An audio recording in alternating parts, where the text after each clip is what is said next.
ஆண்டவர் உங்களோடு இருப்பாராக, உம் ஆன்மாவோடும் இருப்பாராக. புனித லூக்கா எழுதிய நற்செய்தியிலிருந்து வாசகம்.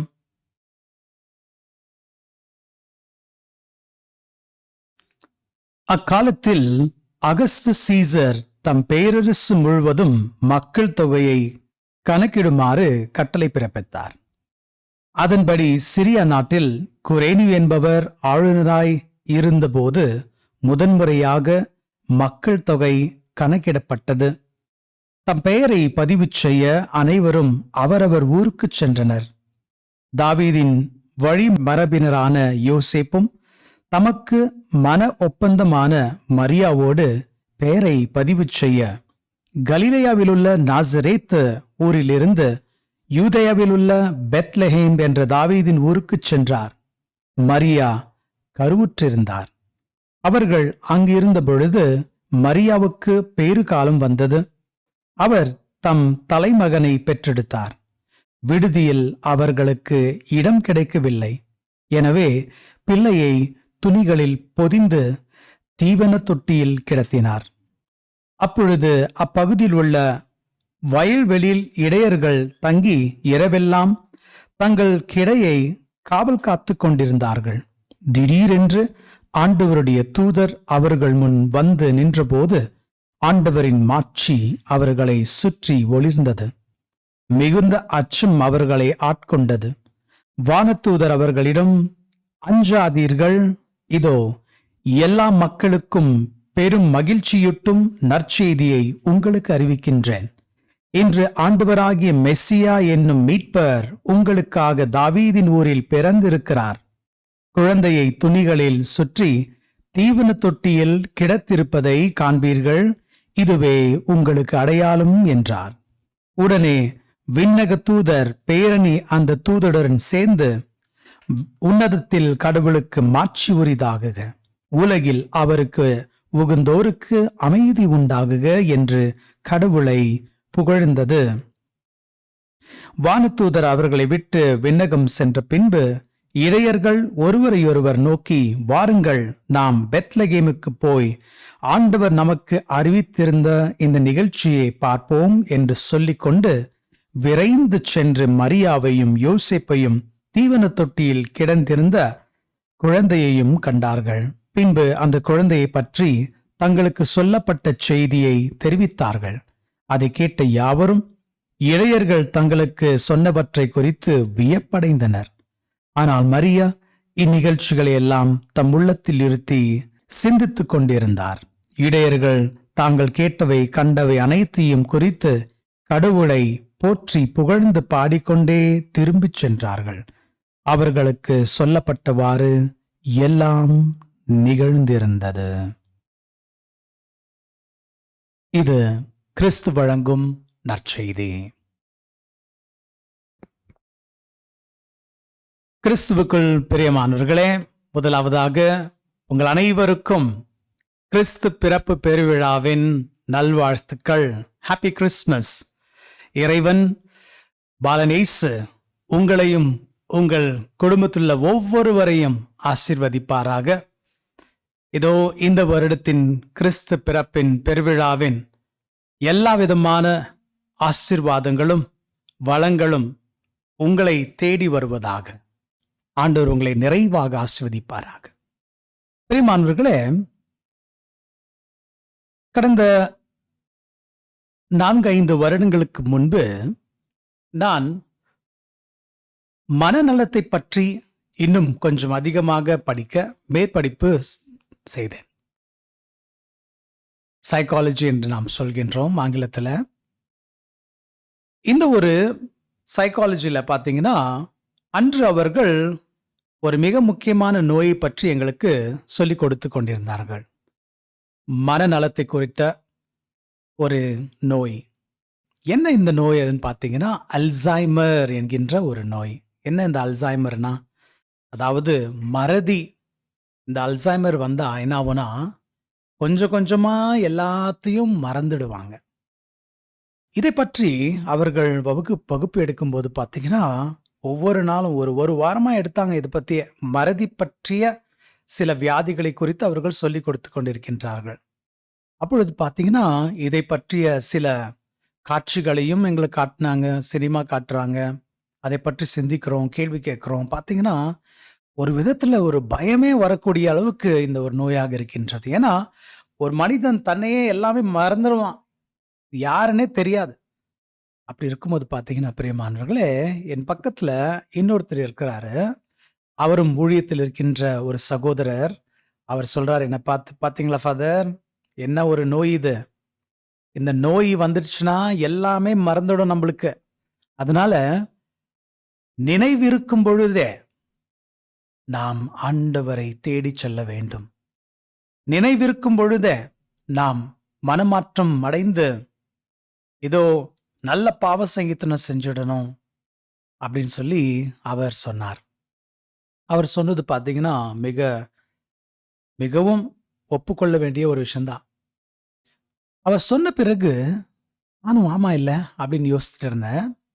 ஆனால் பிரியமானவர்களே, ஒரு 3 நாட்கள் ஒரு விதமான மனப்போராட்டம். ஏன்னா, அந்த ஊழியர் சொன்ன அந்த சகோதரர் சொன்ன அந்த ஒரு விஷயம் அந்த மாதிரி. ஆமா இல்ல? ஒருவேளை நம்மளுக்கு எல்லாமே மறந்து போயிடுச்சுன்னா என்ன? அப்படின்னு யோசிக்க வச்சது. அப்போ ஞாபகம் இருக்கும்போதே ஆண்டவர்ட்ட நான் ஜெபிச்சிடணும். என்னுடைய பாவங்கள ஒப்பு கொடுத்துறணும். இல்ல ஆண்டவர் வழியில சென்றிடணும் அப்படின்னு சொல்லி என்னையே ஒப்பு கொடுத்துறணும் அப்படின்னு சொல்லுகின்ற நினைவுகள் வருகின்றது. யோசனை வருது. ஆனா, மனசுல ஒரு விதமான போராட்டம். ஏதோ ஒரு பிரச்சனை இருக்கே இந்த மாரி ஒரு யோசிப்புல அப்படின்னு யோசித்துக் கொண்டே இருக்கும் பொழுது பிரியமானவர்களே, ஜெபிக்கின்றேன். ஆனா நிறைவு வரமாட்டேங்குது. பயத்திலேயே ஒரு விதமான ஜெபம் தான் அது. ஒரு 3 நாட்கள் ஆன பிறகு, இதோ ஆண்டவருடைய சன்னிதானத்திலே ஜெபித்துக் கொண்டிருக்கும் பொழுது, ஒரு ஆன்மீக ஒரு உண்மையானது எனக்கு தெரிவிக்கப்பட்டது. அது என்னன்னா, பிரியமானவர்களே, நான் ஆராதிக்கின்ற ஆண்டவர், அவர் நான் மறந்தாலும் என்னை மறவாத ஆண்டவர். நான் ஆராதிக்கின்ற அந்த ஆண்டவர், நான் ஒருவேளை எல்லாத்தையும் மறந்து போனாலும், என்னை அவர் கண்டு கொள்வார். அப்படின்னு ஒரு யோசனை வருது. அப்படி வந்த பிறகு பிரியமானவர்களே, அப்பதான் புரியுது. ஆமா, இதுதான் கத்தோலிக்க கிறிஸ்துவ விசுவாசம். இதுதான் கிறிஸ்துவ விசுவாசம். என் ஆண்டவர் என்னை தேடி வருவார். நான் அவரை மறந்து சென்றாலும் அவர் என்னை மறவாமல் தேடி வருவார். அப்படின்னு சொல்லும்போது உள்ளத்துல ஒரு விதமான சந்தோஷம், மன நிறைவு அன்று நான் ஏற்றுக்கொண்டேன். இதுதான் நான் பூஜிக்கின்ற, இதோ நான் ஆராதிக்கின்ற என் ஆண்டவர் இயேசு கிறிஸ்து என்று. இயேசுவில் பிரியமானவர்களே, இதோ இன்று நாம் கிறிஸ்துமஸ் பெருவிழாவை கொண்டாட நாம் எல்லாம் சேர்ந்திருக்கோம். இதோ கிறிஸ்துமஸ் விழா நாட்கள் இருக்கின்றோம். சிறப்பாக இதோ இன்று கிறிஸ்துமஸ் பெருவிழா. என்ன செய்தி நம்மளுக்கு பிரியமானவர்களே? என்ன நற்செய்தி? இதுதான் நற்செய்தி. என் ஆண்டவர் என்னை தேடி வந்தார். எவ்வளவு பாவியாக நாம் இருந்தாலும் அந்த ஆண்டவர் என்னை தேடி வந்தார். அவர் எனக்காக வந்தார், நமக்காக வந்தார்.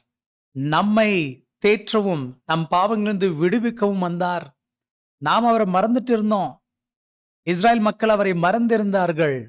ஆனால் கிறிஸ்து அவர் நம்மை தேடி வந்தார். இதுதான் கிறிஸ்துமஸ். இதான் கிறிஸ்துமஸ் பெருவிழாவின் நற்செய்தி. நம் ஆண்டவர் அவர் நம்மை அன்பு செய்கின்றார். அவர் நம்மை ரட்சிக்க வருகின்றார். பாலநேசு வந்திருப்பது நமக்கு பயத்தை கொடுக்க அல்ல. அவர் வந்திருப்பது நாம் அவரை அரவணைத்துக் கொள்ள. அதனால்தான் குழந்தையாக வந்திருக்கின்றார். இதோ இந்த இரவு, இந்த கிறிஸ்துமஸ் இரவு, மேலும் கிறிஸ்துமஸ் நாளன்று நாம் சிந்திக்க திருச்சபையானது நமக்கு 2 நற்செய்திகளை கொடுத்திருக்கின்றது. நான் உங்களுக்கு இரவிலே, இதோ இரவு திருப்பலியிலே நாம் சிந்திக்கின்ற லூக்கா எழுதிய நற்செய்தி அதிகாரம் 2 இறைவசனங்கள் 1 முதல் 20 வரை இந்த இறைவசனத்தை நான் படித்தேன். பகல் திருப்பலியில சிறப்பாக யோவான் எழுதிய நற்செய்தி அதிகாரம் 1 இறைவசனம் 1 18 முடிய இந்த இறைவசனத்தை நமக்கு கொடுத்திருக்காங்க. மாணவர்களே, இந்த இறைவார்த்தை நாம் சிந்திக்கும் பொழுது ஒரு காரியத்தை மனசுல வச்சுக்கணும். இந்த கிறிஸ்துமஸ் பெருவிழா என்பது நானு, என் குடும்பம், நாங்கெல்லாம் ஒன்னா சேர்ந்து ஏதோ ஒரு சின்ன ஜெபம் செஞ்சுட்டு வீட்ல எல்லாம் டெக்கரேஷன் பண்ணி நல்லா ஒரு கொண்டாட்டம், ஒரு சாப்பாடு. இவ்வளவுதான் கிறிஸ்மஸ் கிடையாது. இந்த கிறிஸ்மஸ் பெருவிழா நம்மை மிகப்பெரிய ஒரு தேர்வை எடுக்க, தேர்ந்தெடுக்க, ஒரு சாய்ஸ் பண்ண நம்ம அழைக்கின்றது. இதுவரையும் ஒரு குடும்பம் மட்டும் கொண்டாடி முடிகின்ற ஒரு கொண்டாட்டம் அல்ல. இது மாற்றத்திற்கான ஒரு ஒரு கொண்டாட்டம், கிறிஸ்து பிறப்பின் விழா. அதுதான் நமக்கு நான் படிச்ச இந்த நற்செய்தி நமக்கு தெரிவிக்கின்றது. பாருங்க, லூக்கா அவர் சொல்றாரு, அக்காலத்தில் அகஸ்து சீசர் தம் பேரரசு முழுவதும் மக்கள் தொகையை கணக்கிடுமாறு கட்டளை பிறப்பித்தார். அவர் ஆண்டவர் பிறப்பு பற்றி சொல்லும் பொழுது இதை சொல்லி துவங்குறாரு. எதற்காக சொல்றாரு? அகஸ்து சீசர்னு ஒரு அரசர் இருக்காரு. எதுக்கு சொல்றாரு? 2 விஷயம். ஒன்னு, ஆண்டவர் இயேசு உண்மையாகவே பிறந்தார். இதுதான், இதோ வரலாற்றிலே இருந்த ஒரு அரசருடைய பெயர் இங்க இருக்கின்றது அப்படின்னா ஆண்டவர் இயேசு பிறந்தார். இதான் உண்மை. அதோடு கூட சேர்ந்து பிரியமானவர்களே, இவ்வளவு பெரிய அரசர் இருக்காரு, ரோம் அரசு ராஜ்யம், அந்த ராஜ்யத்தின் பெரிய பேரரசர் இருக்காரு. அவரை பத்தி நம்மளுக்கு கவலை கிடையாது. அவர் உலகத்தின் அதிகாரத்தின் ஒரு அரசன். இன்னொரு அரசர் வந்திருக்கிறார், குழந்தையாக பிறந்திருக்கிறார். அவரை பற்றி நாம யோசிக்கணும்னு சொல்லி புனித லூக்கா சொல்கின்றார். இதோ இந்த உலகத்தின் அரசர்கள், இதோ இப்ப படிச்சோமே, இவங்களும் சரி வேற அரசர்களும் சரி, இவர்களாம் உலகை சான்றவர்கள். கணக்கு எடுக்கிறாரு. இதோ சொல்லிருக்கு, அவர் மக்கள் தொகையை கணக்கிடுமாறு கட்டளையிட்டார். எதற்காக? அது மக்கள் தொகையை கணக்கிட்டு எப்படி அதிகாரம் செலுத்தலாம், எவ்வளவு பேர் இருக்காங்க, இதெல்லாம் எடுத்து எவ்வளவு ஒரு ஆதிக்கம் பண்ணலான்னு சொல்லி உலக அரசர்கள் நினைக்கின்றார்கள். ஆனா இந்த அரசர் பத்தி முக்கியம் இல்ல. இன்னொரு அரசர் வந்திருக்கின்றார். அவர் விண்ணக அரசர், உலகின் அரசர். தன்னையே தாழ்த்தி கொண்டு அந்த அரசர் எனக்காக குழந்தையாக பிறந்திருக்கிறார். அவரை பற்றிய நற்செய்தி தான் இது. அதுதான் கிறிஸ்து பிறப்பு பெருவிழாவின் ஒரு மாபெரும் நற்செய்தி. இதோ இதை பற்றி சொல்லும் பொழுது பாத்தீங்கன்னா, பிரியமானவர்களே, ஆண்டவர் இயேசு பிறந்திருக்கிறார். லூக்கா இந்த அரசரை பற்றி சொல்லும் பொழுது, இதோ அவருக்கு விடுதியில இடம் கிடைக்கல. அவரை எப்படி படுக்க வச்சிருக்காங்க பாருங்க. அவருக்கு இடம் கிடைக்கவில்லை. எனவே பிள்ளையை துணிகளில் பொதிந்து தீவன தொட்டியில் கிடத்தினார். தீவன தொட்டினா, அந்த தீவன தொட்டில தான் அந்த ஒரு மாட்டு தொழுவத்துல எல்லா விலங்குகளும் சாப்பிடுற இடம் அது. அதுக்காக வைக்கிற அந்த தீவன தொட்டி அங்கதான் விலங்குகள் சாப்பிடுற இடம். அங்க பாத்தீங்கன்னா பிரியமானவர்களே, ஆண்டவர் இயேசு அதுல வச்சிருக்கிறது நம்மளுக்கு என்ன சொல்லுது? இதோ இந்த உலகத்தின் அரசர்கள் அவர்கள் மாளிகையில வாழ்கின்றார்கள். மாளிகையில அவங்களுக்கு சாப்பிடுறதுக்கு அவ்வளவு இருக்கு, அவங்களுக்கு சேவை செய்ய நிறைய பேர் இருக்காங்க. ஆனா இதோ உன்னை தேடி வந்திருக்கிற ஆண்டவர், அவர் உணவாக வந்திருக்கிறார். தான் தீவன தொட்டியில் மேல வச்சிருக்காங்க. அவர்தான் he is the bread of life. அவர்தான் உண்மையான அந்த உணவு, நமக்காக வந்திருக்கின்ற உணவு. பிரியமானவர்களே, இதை சொல்கின்ற புனித லூக்கா பாருங்க, நற்செய்தியானது அறிவிக்கப்படுகின்றது யாருக்காக? இடையர்களுக்கு. அப்போ ஒரு வானதூதர் வருகிறார். வானதூதர்னதுமே நம்மளுக்கெல்லாம் பார்த்துருக்கோம், இந்த டிராமாலெல்லாம் பார்ப்போம், நாடகத்துல வெள்ளையா ஒரு துணி போட்டுக்குன்னு ரெக்கெல்லாம் வச்சுட்டு பார்த்ததுமே ஆஹா எவ்வளவு நல்லா இருக்கு அப்படின்னு நினைக்கின்ற அந்த வானதூதர் மட்டும் இல்ல. இந்த வானதூதர் ஆண்டவருடைய பிரசன்னத்திலிருந்து வந்ததுமே எல்லாருக்கும் ஒரு பயம். அதனால்தான் அந்த வானதூதர் சொல்றாரு, அஞ்சாதீர்கள். ஏன் அஞ்சாதீன்னு சொல்றாங்க? ஏன்னா அவரை பார்த்து எல்லாம் பயந்துட்டாங்க. அஞ்சாதீர்கள் அப்படின்னா அவங்க கொண்டு வந்திருக்கிற நற்செய்தி என்ன? உங்களை மீட்க ஒருவர் பிறந்திருக்கின்றார், உன்னதத்தில் கடவுளுக்கு மாட்சி உரிதாகுக. இதோ பிரியமானவர்களே, இந்த வானதூதர் வரும் பொழுது அவர்களுக்கு இந்த நற்செய்தியை கொடுக்கின்றார். அதை கொடுத்ததும் பாத்தீங்கன்னா பிரியமானவர்களே, அங்கே வானதூதர்களின் அணியானது வருகின்றது. அப்படின்னா இந்த உலகத்தில் இருக்கிற அரசர் தனக்கான ஒரு சேனை இருக்கின்றது, அவர்கள் போர் வீரர்கள் இருக்காங்க. அவங்க முக்கியம் இல்ல. யார் முக்கியம்? ஏதோ வானக தூதர் தன்னுடைய அணிகளோடு வந்திருக்கிறார். பிறந்திருக்கிற இந்த ஒரு குழந்தை விண்ணகத்திற்கும் மன்னகத்திற்கும் அரசர். இவ்வாறாக பிரியமானவர்களே, புனித லூக்கா நமக்கு இந்த ஒரு அரசரை பற்றி எடுத்துரைக்கிறார். இந்த ஒரு கிறிஸ்துமஸ் பெருவிழா இது விண்ணகத்திற்கும் மன்னகத்திற்கும் அரசனான ஆண்டவர் இயேசு கிறிஸ்துவின் பிறப்பு. இது அமெரிசில் பிரியமானவர்களே, இந்த ஒரு கிறிஸ்துமஸ் பெருவிழாவை கொண்டாடும் பொழுது கேள்வி நம்மளுக்கு என்னன்னா, நீ யாரோடு இருக்கின்றாய்? யாரை தேர்ந்தெடுக்கின்றாய்? இந்த கிறிஸ்து உனக்காக வந்திருக்கின்ற இந்த கிறிஸ்துவை நீ விசுவசிக்கின்றாயா? அவரை பின்தொடர்வாயா? அல்லது இந்த உலக போக்கின் அரசர்களின் அந்த வழியில நீ செல்றியா? பிரியமானவர்களே, இதோ விண்ணகத்தில் வந்திருக்கின்ற இந்த கிறிஸ்து அரசனுடைய இந்த ஒரு சேனை ராஜ்யம், அது அவர்களுடைய இதோ உலகத்தின் அரசர்கள் அவங்க ஆயுதம் வச்சிட்டு இருக்காங்க. போரின் ஆயுதங்கள், வாள், இந்த மாதிரி எல்லாம் உயிர் எடுக்கின்ற வாள்கள், ஆயுதங்கள். ஆனா கிறிஸ்துவனுடைய அரசு, அவரோடு இருக்கின்ற வீரர்கள், தூதர்கள், இவருடைய ஆயுதம் என்ன தெரியுமா? அன்பு, மன்னிப்பு, கனிவு, இரக்கம். இந்த ஒரு அரசாட்சியை நடத்துகின்ற ஆண்டவர் இயேசு கிறிஸ்துவை நீ தேர்ந்தெடுக்கின்றாயா? சரி, இதோ கிறிஸ்துமஸ் பெருவிழா, எல்லா விதமான தயாரிப்புகளையும் நாம் செஞ்சுட்டு இன்னைக்கு கொண்டாடுறோம். எந்த விதமான ஒரு கொண்டாட்டம் நமக்கு இருக்கணும்? எந்த விதமான கொண்டாட்டம், கிறிஸ்துமஸ் கொண்டாட்டத்தை நாம் செய்யணும்? பிரியமானவர்களே, ஒரு ஆயர், சாக்ரட்டிஸ் வெல்லகஸ் என்கின்ற ஆயர், அவர் என்ன சொல்றாருன்னா, நம்ம இந்த கிறிஸ்துமஸ் பெருவிழாவுக்கு ஒரு குடியில் செய்வோம் இல்லைங்களா? அந்த குடியில பார்த்தீங்கன்னா கண்டிப்பாக நாம் ஏதோ அன்னை மாமரி, யோசேப்பு, புனித யோசேப்பு மற்றும் ஆண்டவர் இயேசு, பாலன் இயேசுவை நம்ம இந்த குடியில வைக்கிறோம். ஆனா இவங்க 3 மட்டும் பேர் அல்ல, இன்னும் சிலரையும் நம்ம இந்த குடியில வைப்போம் இல்லைங்களா, அலங்காரத்திற்காக. சில பேர் யாரு? இந்த இடையர்கள், இதோ 3 அரசர்கள் வராங்க, அவங்களெல்லாம் வைப்போம். அவங்க மட்டும் இல்ல, இந்த ஒரு குடியில வேற யாரெல்லாம் வைப்போம் பார்த்தீங்கன்னா, விலங்குகளை வைப்போம். சிறப்பாக மாட்டுத் தொழுவன்றதுனால மாடு, கொஞ்சம் மாடுகளின் சிலை, இல்ல செம்மறி ஆடுகளின் சில சிலைகளை வைப்போம். இந்த ஆயர் நம்மளுக்கு என்ன சொல்றேன்னா, ஒரு புதிய சிந்தனையாக இந்த வருடம் நம்முடைய ஒரு சிந்தனைக்காக ஒட்டகச் சிவங்கிய வச்சா எப்படி இருக்கும் அப்படின்னு சொல்லி ஒரு அழைப்பை கொடுக்கின்றார். ஜிராஃப் என்று ஆங்கிலத்தில் சொல்வோம்.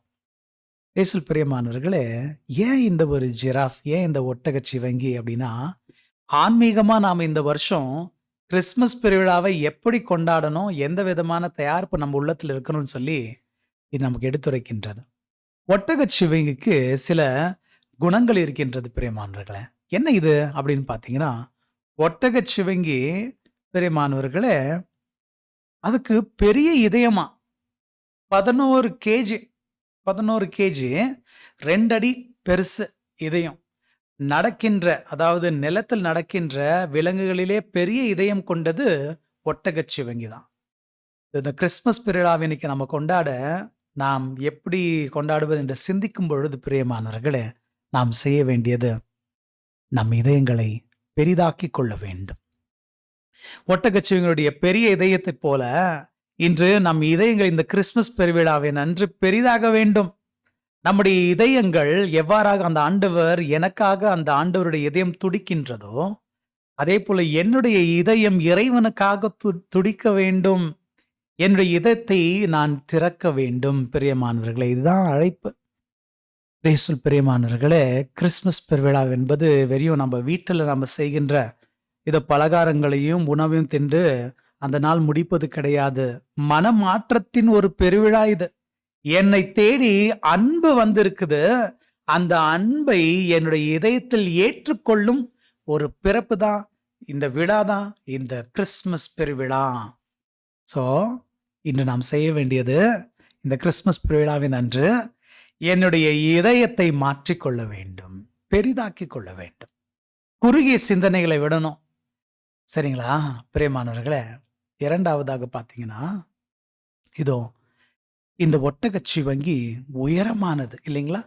அதோடைய கழுத்தின் பாகம் பெருசா இருக்கு.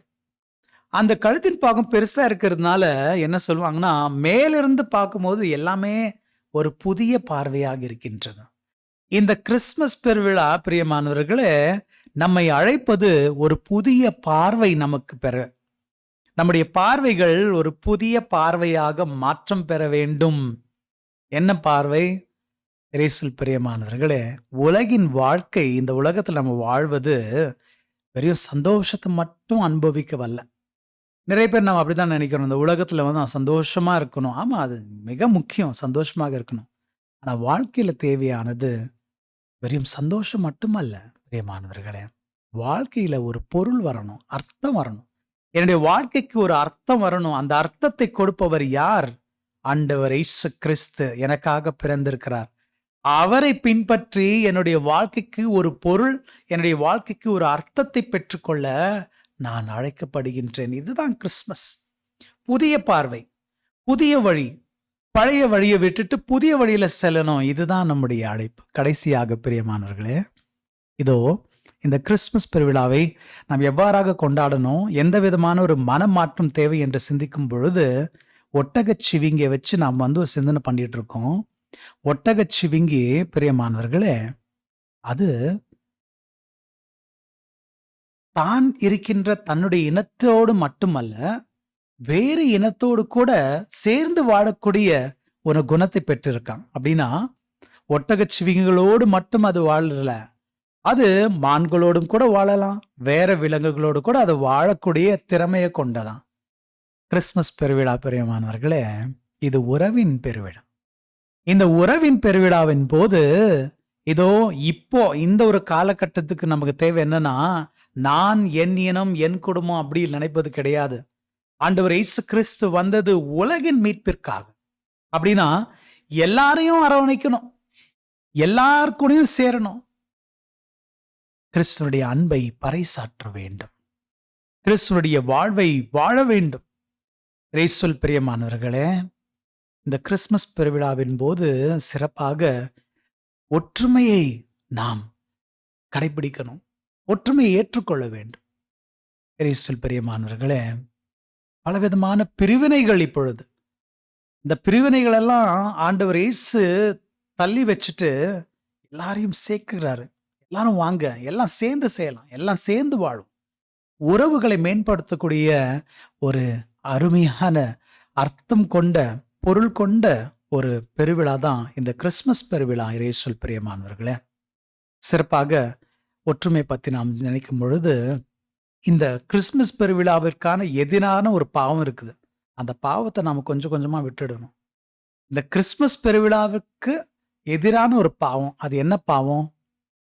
அது வந்து என்ன பார்த்தீங்கன்னா, மனிதர்களை தங்களுடைய முகசாயல், உடல் சாயலை வைத்து நகைச்சுவை செய்வது, இல்லைன்னா கேலி பண்றது. பிரியமானவர்களே, கிறிஸ்துமஸ் பெருவிழாவிற்கான எதிரான ஒரு பாவம் அப்படின்னா அதுதான். ஏன்? கடவுளே மனிதராயிருக்கின்றார். அப்படின்னா மனிதருடைய உடலையும் உள்ளத்தையும் தூய்மைப்படுத்தியிருக்கின்றார் மனிதராக அவர் பிறந்து. அப்படின்னா நாம வந்து இந்த கிறிஸ்துமஸ் பெருவிழாக்கான ஒரு பாவம் அப்படின்னு சொன்னீங்கன்னா அது என்ன? ஒரு மனிதரை நாம் பிரிவினையால் பார்ப்பது. இப்பெல்லாம் ஒரு நகைச்சுவன் என்னன்னு பாத்தீங்கன்னா, எல்லாம் காமெடி பண்றாங்க. உடலை வைத்து, அவருடைய முகப்பாவத்தை வைத்து அவர்கள் தவறாக பிரியமானவர்களே மனிதர்களை பிரிவினை செய்கின்றார்கள். இந்த கிறிஸ்துமஸ் பெருவிழா இணைக்கும், உள்ளங்களை இணைக்கும் ஒரு பெருவிழாக மாற்றம் பெறணும். இதோ இது இந்த கிறிஸ்துமஸ் பெருவிழாவை கொண்டாடும் பொழுது கடைசியா உங்களுக்கு நான் இந்த செய்தியோடு முடிக்க விரும்புகிறேன். ஒரு சிறிய ஒரு கேள்வியோடு. அதாவது என்னன்னா, ஒரு பங்குல குருவானவர் சொல்கின்றாராம், அவங்க பங்கு மக்களை பார்த்து போதகர் இவ்வாறாக தன்னுடைய மக்களை கேட்கின்றார். பிரியமானவர்களே, ஒரு ஆலயத்துல, கத்தோலிக்க ஆலயத்துல மிக முக்கியமான இடம் எது அப்படின்னு கேட்கிறாராம். ஒரு ஆலயத்துல முக்கியமான இடம் எதுன்னு கேட்கிறாராம். அப்போ அங்க இருக்கவங்க எல்லாம் சொல்றாங்க, ஆண்டவரே, இது ஆண்டவரை இந்த உலகத்திற்கு வர வைக்கக்கூடிய பீடம்தான் மிக முக்கியமான இடம் அப்படின்னு சொல்றாங்க. சாதாரண ஒரு ரொட்டியை, சாதாரண ஒரு அப்பத்தை, ஒரு திராட்சை ரசத்தை கிறிஸ்துவனுடைய உடலாகும் ரத்தம் மாற்றுகின்ற இந்த இடம் தான் மிக முக்கியம். சரி, அது கரெக்டு. சிலர் என்னன்றாங்கன்னா நற்கருணை பெட்டி, அதாவது டேபர்நாக்கிள் என்று சொல்லுவோம், அதான் மிக முக்கியமான இடம் அப்படின்னு சொல்லி ஒரு ஒரு இடமா சொல்றாங்க. கடைசியில அந்த போதகர், அந்த பங்கு தந்தை தன்னுடைய மக்களுக்கு சொல்கின்றார், இந்த ஆலயத்திலேயே மிக முக்கியமான இடம் எதுனா எக்ஸிட் டோர், அதாவது நீங்க வெளியில செல்கின்ற, வெளியே உங்களை வெளியே போக இருக்கின்ற அந்த வாயில், அந்த நுழைவாயிலிருந்து தான் நீ உள்ள வரீங்க, வெளியில போறீங்க. எக்ஸிட் டோர்னா வெளியில போகக்கூடிய அந்த வாயில், அதுதான் மிக முக்கியமான இடம் சர்ச்சில். ஏன்னா உண்மையான கிறிஸ்துவம் துவங்குவது நீ இந்த ஆலயத்தை விட்டு வெளியிலே செல்லும் பொழுதுதான். இந்த கிறிஸ்துமஸ் பெருவிழா பிரியமானவர்களே, பொருளுடையதாக அர்த்தமுடையதாக மாற்றம் பெறணும்னா நான் ஒரு ஆலயத்தை விட்டு வெளியில வரேன் இல்லையா, அங்க வாழும் பொழுதுதான். இதோ இந்த வருட கிறிஸ்துமஸ் பெருவிழாவை நாம் நம் அரசர் ஆண்டவர் ஈஸ்வரை பின்பற்றக்கூடிய ஒரு கிறிஸ்துமஸ் பெருவிழாவாக இருக்கட்டும். இந்த ஒரு கிறிஸ்துமஸ் ஒரு புதிய பார்வையை நமக்கு கொடுக்கக்கூடிய கிறிஸ்துமஸாக மாறட்டும். இந்த ஒரு கிறிஸ்துமஸ் பிரியமானவர்களே, இதோ நம்முடைய இதயத்தை பெரிதாக்கி கொள்ளக்கூடிய, ஆண்டவருக்காகவும் நம்முடைய உறவுகளுக்காகவும் துடிக்கின்ற ஒரு இதயமாக மாற்றிக்கொண்டு எல்லாரையும் சேர்த்து ஒற்றுமை நம்மெல்லாம் சேர்த்து வைக்கக்கூடிய கிறிஸ்துமஸ்வாக இது இருக்கட்டும். பிரியமானவர்களே, இந்த கிறிஸ்துமஸ் விழாவை நீங்கள் கொண்டாடும் பொழுது ஒரே ஒரு ரிக்வெஸ்ட் இருக்குது. என்ன தெரியுமா? இன்னைக்கு ஒரு நாளாவது தயவு செய்து குடும்பத்தில் அமைதியோடு சந்தோஷத்தோடு இந்த ஒரு கொண்டாட்டத்தை நீங்கள் எல்லாம் கொண்டாட வேண்டும் என்பதுதான் என்னுடைய ஒரு விண்ணப்பமாக இருக்கின்றது.